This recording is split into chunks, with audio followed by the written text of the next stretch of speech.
ಎಲ್ಲರಿಗೂ ನಮಸ್ಕಾರ. Welcome to Rekha's R&R YouTube channel. ಇವತ್ತು ನಾನು ಒಂದು ಸೂಪರ್ ಆಗಿರುವಂಥ ಫುಡ್ ಬಗ್ಗೆ ಹೇಳ್ತಾ ಇದ್ದೀನಿ, ಅಂತಂದರೆ ಒಂದು ಕೆಟಗರಿ ಬಗ್ಗೆ ಹೇಳ್ತಾ ಇದ್ದೀನಿ. ಸೊ ಇದನ್ನು ನೀವು 10 kg ತಿಂದರೂ ಕೂಡ 0 ಕ್ಯಾಲೋರಿ. ಓಕೆ, ನೀವು ಈಗ ನಾನು ಒಂದು ಎಗ್ ತಿಂತಾ ಇದ್ದೀನಿ ಅಂತಂದರೆ ಅದರಲ್ಲಿ ಒಂದಿಷ್ಟು ಕ್ಯಾಲೋರಿ ಇರುತ್ತೆ. ನಾನೊಂದು ಬಜ್ಜಿ ತಿಂತಾ ಇದ್ದೀನಿ ಅಂತಂದರೆ ಅದರಲ್ಲೂ 100+ ಕ್ಯಾಲೋರೀಸ್ ಇರುತ್ತೆ. ಓಕೆ, ಮಸಾಲೆ ದೋಸೆ ತಿಂತಾ ಇದ್ದೀನಿ ಅಂತಂದರೆ ಅದರಲ್ಲಿ 600+ ಕ್ಯಾಲೋರಿ ಇರುತ್ತೆ. ಓಕೆ, ಬಟ್ ನಾವೇನಾದರೂ ಫೈಬರ್ 10 kg ಫೈಬರ್ ತಿಂದರೂ ಕೂಡ ನಮಗೆ 0 ಕ್ಯಾಲೋರಿ ಸಿಗುತ್ತೆ. ಓಕೆ, ಇದರರ್ಥ fibre is very very important. Fibre ಯಾಕೆ ಇಂಪಾರ್ಟೆಂಟ್ ಅಂತ ತಿಳ್ಕೊಳ್ಳೋಣ. ಫೈಬರ್ ನಮ್ಮ ಗಟ್ ಹೆಲ್ತಿಗೆ ತುಂಬ ಅಂದರೆ ತುಂಬ ಇಂಪಾರ್ಟೆಂಟ್. ಓಕೆ, ನಮ್ಮ ಗಟ್ ಹೆಲ್ತ್ ಏನಾದರೂ ತುಂಬ ಚೆನ್ನಾಗಿರಬೇಕು ಅಂತಂದರೆ, ನಮ್ಮ ಕರುಳಿನ ಆರೋಗ್ಯ ತುಂಬ ಚೆನ್ನಾಗಿರಬೇಕು ಅಂತಂದರೆ ನೀವು ಫೈಬರ್ನ ಬಳಸಲೇಬೇಕು. ಓಕೆ, ಸೊ ಮೊದಲಿಗೆ ನಾನು ಫೈಬರ್ ಹೇಗಿರುತ್ತೆ ಅಂತ ತಿಳಿಸ್ತೀನಿ. ಓಕೆ, ಫೈಬರ್ ಅಂತಂದರೆ ನಾರಿನಾಂಶ ಅಂತ ಕನ್ನಡದಲ್ಲಿ ಕರಿತೀವಿ. ಓಕೆ, ಕನ್ನಡದಲ್ಲಿ ಇದನ್ನು ನಾರಿನಾಂಶ ಅಂತ ಕರಿತೀವಿ. ಅಂತಂದರೆ ಈಗ ನಮ್ಮ ಬಟ್ಟೆ ಮೇಲೆ ಎಳೆ ಎಳೆ ಆಗಿರುತ್ತಲ್ಲ, ಧಾರ ಧಾರ ರೀತಿ ಇರುತ್ತಲ್ಲ, ಅದನ್ನೇನಂತೀವಿ ನಾವು ಫ್ಯಾಬ್ರಿಕ್ ಅಂತ ಕರಿತೀವಲ್ವಾ. ಸೊ ಅದೇ ರೀತಿ ಈಗ ನೀವು ಬಾಳೆಹಣ್ಣು ತಗೊಂಡಾಗ ನಾರು ಬರುತ್ತೆ ಅಲ್ವಾ.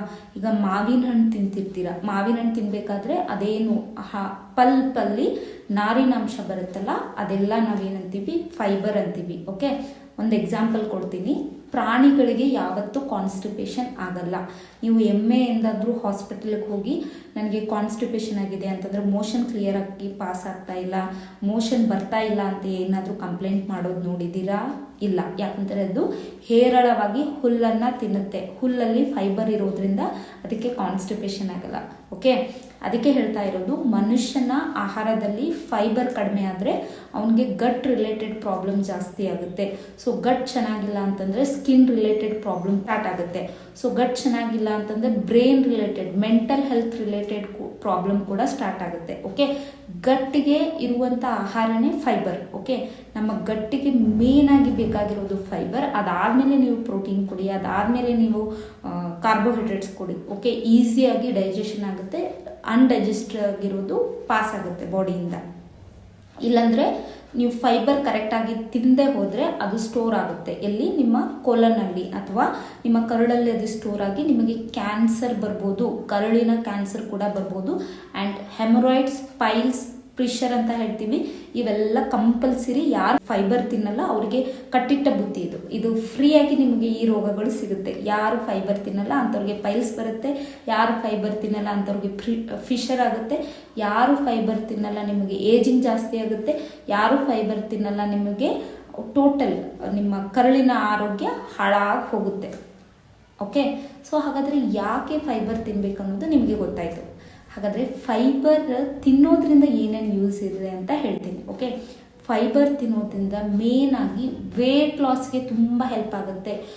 ವೇಟ್ ಲಾಸಿಗೆ ಹೇಗೆ ಹೆಲ್ಪ್ ಆಗುತ್ತೆ ಅಂತಂದರೆ, ನಾವು ಫೈಬರ್ ತಿಂದಾಗ ನಮ್ಮ ಬಾಡಿಯಲ್ಲಿ ಫಿಲ್ಲಿಂಗ್ ಅಂತಂದರೆ ನಮ್ಮ ಕರುಳಿಗೆ ಫಿಲ್ಲಿಂಗ್ ಫೀಲ್ ಜಾಸ್ತಿ ಬರುತ್ತೆ. ಈಗ ಒಂದು ಎಕ್ಸಾಂಪಲ್ ಹೇಳ್ತೀನಿ.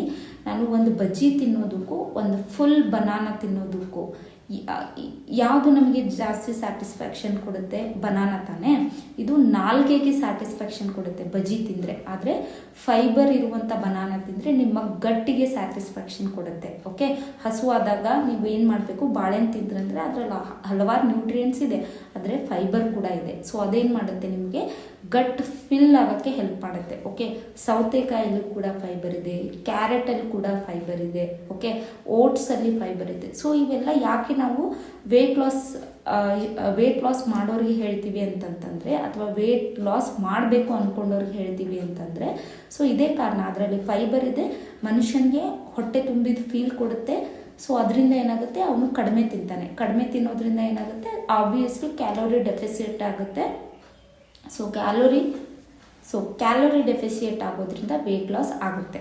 ಓಕೆ, ಹಾಗಾದರೆ ನಾನು ತೆಳ್ಳಗಿದ್ದೀನಿ, ನಾನು ಫೈಬರ್ ತಿನ್ನಬಾರ್ದಾ ಅಂತ ಕೇಳೋದಾದರೆ ಹಾಗಿಲ್ಲ. ನೀವು ಫೈಬರ್ ತಿನ್ನಲೇಬೇಕು. ನಿಮ್ಮ ಗಟ್ಟಿಗೆ ಹೆಲ್ತಿಗೋಸ್ಕರ ನೀವು ಫೈಬರ್ ತಿನ್ನಲೇಬೇಕು. ನಾನು ದಪ್ಪ ಇದ್ದೀನಿ, ತೆಳ್ಳಗಿದ್ದೀನಿ ಅನ್ನೋ ತಾರತಮ್ಯ ಬೇಡ. ಪ್ರತಿಯೊಬ್ಬರು ಫೈಬರ್ ತಿನ್ನಲೇಬೇಕು. ಫೈಬರ್ ತಿನ್ನೋದ್ರಿಂದನೇ ನಿಮ್ಮ ಗಟ್ ಹೆಲ್ತ್ ಚೆನ್ನಾಗಿರುತ್ತೆ. ಓಕೆ, ಇನ್ನು ಫೈಬರ್ ತಿನ್ನೋದ್ರ ಬಗ್ಗೆ ಕ್ವಿಕ್ಕಾಗಿ ಬೆನಿಫಿಟ್ಸ್ ಹೇಳ್ತೀನಿ. ಫೈಬರ್ ತಿನ್ನೋದ್ರಿಂದ ನಿಮ್ಮ BP ಕಂಟ್ರೋಲಿಗೆ ಬರುತ್ತೆ. Okay, very important. ಫೈಬರ್ ತಿನ್ನೋದ್ರಿಂದ ನಿಮ್ಮ ಡಯಾಬಿಟಿಸ್ ಕಂಟ್ರೋಲಿಗೆ ಬರುತ್ತೆ, ಇನ್ಸುಲಿನ್ ಸ್ಪೈಕ್ ಆಗಲ್ಲ, ಶುಗರ್ ಸ್ಪೈಕ್ ಆಗಲ್ಲ. ಓಕೆ, ಆ್ಯಂಡ್ ಫೈಬರ್ ತಿನ್ನೋದ್ರಿಂದ ಸ್ಕಿನ್ ಹೆಲ್ತ್ ಇಂಪ್ರೂವ್ ಆಗುತ್ತೆ, ಸ್ಕಿನ್ ಹೆಲ್ತ್ ತುಂಬ ಒಳ್ಳೆ ಕ್ವಾಲಿಟಿಗೆ ಬರುತ್ತೆ. ಓಕೆ, ಫೈಬರ್ ತಿನ್ನೋದ್ರಿಂದ ಹಾರ್ಟ್ ಹೆಲ್ತ್ ತುಂಬ ಚೆನ್ನಾಗಾಗುತ್ತೆ. ಬ್ಯಾಡ್ ಕೊಲೆಸ್ಟ್ರಾಲ್ ಇದು ಪ್ರಿವೆನ್ಷನ್ ಮಾಡುತ್ತೆ, ಬ್ಯಾಡ್ ಕೊಲೆಸ್ಟ್ರಾಲ್ನ ರೆಡ್ಯೂಸ್ ಮಾಡುತ್ತೆ ಫೈಬರ್ ತಿನ್ನೋದ್ರಿಂದ. ಸೊ ಕಾರ್ಡಿಯಾಕ್ ಪೇಷಂಟ್ಗೆ ನಾನು ಹೇಳೋದು ಫೈಬರ್ ಚೆನ್ನಾಗಿ ತಿನ್ನಿರಿ ಅಂತ. ಓಕೆ, ಅದೇ ರೀತಿ ಫೈಬರ್ ತಿಂತಾ ಬಂದರೆ ಕಾನ್ಸ್ಟಿಪೇಷನ್ ಕಡಿಮೆ ಆಗುತ್ತೆ. ಓಕೆ, ಮಲಬದ್ಧತೆ ಅಂತ ಕನ್ನಡದಲ್ಲಿ ಹೇಳ್ತೀವಿ, ಅಥವಾ ಮೋಷನ್ ಯಾರಿಗೆ ಕರೆಕ್ಟಾಗಿ ಪಾಸ್ ಆಗ್ತಾ ಇರಲ್ಲ. ಈಗ ನನ್ನ ಕಡೆ ಬರುವಂಥ ಪೇಷಂಟು ಒಂದು 10 ಪೇಷಂಟ್ ಬಂದರೆ ಅದರಲ್ಲಿ 4 ಪೇಷಂಟ್ ಕಂಪ್ಲೇಂಟು, ಮೇಡಮ್ ನನಗೆ ಬೆಳಗ್ಗೆ ಮೋಷನ್ ಕರೆಕ್ಟಾಗಿ ಆಗಲ್ಲ ಅನ್ನೋದೇ ಇರುತ್ತೆ. ಸೊ ಅದರಿಂದ ಏನಾಗ್ತಾ ಇದೆ, ಫೈಬರ್ ಅವ್ರ ಡಯಟಲ್ಲಿಲ್ಲ. ಸೊ ಅದು ನಿಮಗೆ ಬೆಳಿಗ್ಗೆ ತೊಂದರೆ ಮಾಡ್ತಾ ಇದೆ, ನಿಮ್ಮ ಗಟ್ಟಲ್ಲಿ ತೊಂದರೆ ಮಾಡ್ತಾ ಇದೆ. ಓಕೆ, ಬ್ಯಾಡ್ ಥಿಂಗ್ಸ್ನ ಸ್ಟೋರ್ ಮಾಡ್ತಾ ಇದೆ ನಿಮ್ಮ ಗಟ್ಟಲ್ಲಿ. ಓಕೆ, ಅದು ನಿಮ್ಮ ಬಾಡಿಯಿಂದ ಪಾಸ್ಔಟ್ ಆಗೋಕ್ಕೆ ಫೈಬರ್ ಇಲ್ಲ. ಸೊ ಅದರಿಂದ ಏನಾಗುತ್ತೆ, ಅದು ಹಾರ್ಡ್ ಸ್ಟೂಲ್ ಆಗಿ ನಿಮಗೆ ಕಾನ್ಸ್ಟಿಪೇಷನ್ನ ಕೊಡುತ್ತೆ. ಓಕೆ, ಕಾನ್ಸ್ಟಿಪೇಷನ್ ಫೀಲ್ ಮಾಡಿಸ್ತಾ ಇರುತ್ತೆ.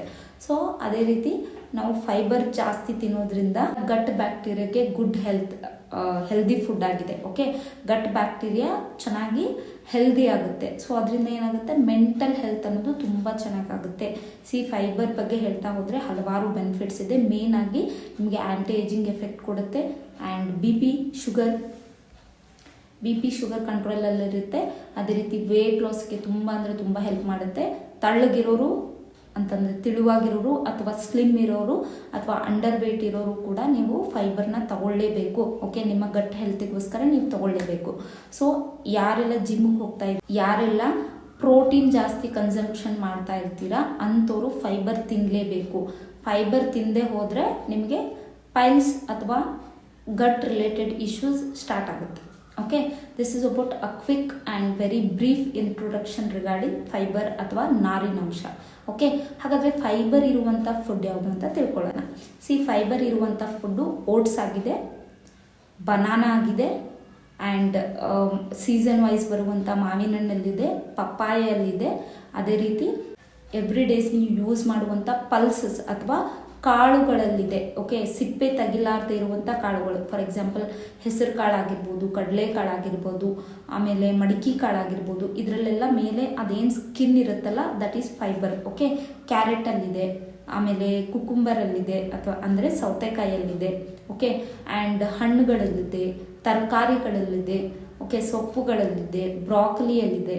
ಓಕೆ, ಏನೇನು ಕಣ್ಣಿಗೆ ಹಸಿರು ತರಕಾರಿಗಳು ಕಾಣುತ್ತಲ್ಲ ಅದರಲ್ಲೆಲ್ಲ ಫೈಬರ್ ಇದೆ. ಸೊ ಆದ ಕಾರಣ ನೀವೇನು ಮಾಡಬೇಕು, ಪ್ರತಿದಿನ ಫೈಬರ್ ತಿಂತಾ ಬಂದರೆ ನಿಮ್ಮ ಗಟ್ ಹೆಲ್ತ್ ಇಂಪ್ರೂವ್ ಆಗುತ್ತೆ. ಓಕೆ, ಫೈಬರ್ ಬಗ್ಗೆ ಈ ವಿಡಿಯೋ ಬಿಟ್ಟು ಇನ್ನೂ ನೀವು ಫೈಬರ್ ಬಗ್ಗೆ ರಿಸರ್ಚ್ ಮಾಡಿ, ನಿಮಗೆ ಫೈಬರ್ ಇಂಪಾರ್ಟೆನ್ಸ್ ಏನು ಅಂತ ತಿಳಿಯುತ್ತೆ. ಓಕೆ, ಸೊ ಪೈಲ್ಸಿಂದ ಯಾರು ಸಫರ್ ಮಾಡ್ತಾ ಇದ್ದೀರಾ, ಅಥವಾ ಹೆಮರಾಯ್ಡ್ಸಿಂದ ಯಾರು ಸಫರ್ ಮಾಡ್ತಿದ್ದೀರಾ ಅಂಥವ್ರಿಗೆ fibre is a very very very needed food. Okay, fibre ತಿಂದ್ರೇ ನಿಮಗೆ ಪೈಲ್ಸ್ ಅನ್ನೋದು ಟ್ರಿಗರ್ ಆಗಲ್ಲ, ಅಂತಂದರೆ ಮೋಷನ್ ಹಾರ್ಡ್ ಆಗಲ್ಲ, ಮೋಷನ್ ಕರೆಕ್ಟಾಗಿ ಪಾಸ್ ಆಗುತ್ತೆ. ಅಲ್ಲಿಗೆ ನಿಮ್ಮದು ರೆಕ್ಟಲ್ ಏರಿಯಾದಲ್ಲಿ ಅಥವಾ ಮೋಷನ್ ಮಾಡೋ ಏರಿಯಾದಲ್ಲಿ ಬಲ್ಜ್ ಆಗಲ್ಲ, ಬ್ಲೀಡಿಂಗ್ ಆಗಲ್ಲ, ಆ್ಯಂಡ್ ಇರಿಟೇಷನ್ ಕೂಡ ಇರಲ್ಲ.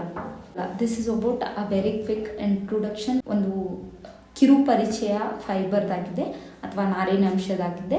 ಇದ್ರ ಬಗ್ಗೆ ಇನ್ನೂ ಏನಾದರೂ ಡೌಟ್ಸ್ ಇದ್ದರೆ ಕಮೆಂಟಲ್ಲಿ ತಿಳಿಸಿ. ವಿಡಿಯೋ ಏನಾದರೂ ಇಷ್ಟ ಆದರೆ ಲೈಕ್ ಮಾಡಿ, ಶೇರ್ ಮಾಡಿ. ಚಾನಲ್ ನಿಮಗೆ ವ್ಯಾಲ್ಯೂಯೇಬಲ್ ಅನಿಸಿದರೆ ಸಬ್ಸ್ಕ್ರೈಬ್ ಮಾಡ್ಕೊಳ್ಳಿ. ಆ್ಯಂಡ್ ಮತ್ತೆ ಇನ್ನೊಂದು ಇನ್ಫಾರ್ಮೇಟಿವ್ ವಿಡಿಯೋಂದಿಗೆ ನಾನು ನಿಮ್ಮ ಜೊತೆ ಬರ್ತೀನಿ. ಅಲ್ಲಿವರೆಗೂ ನಮಸ್ಕಾರ.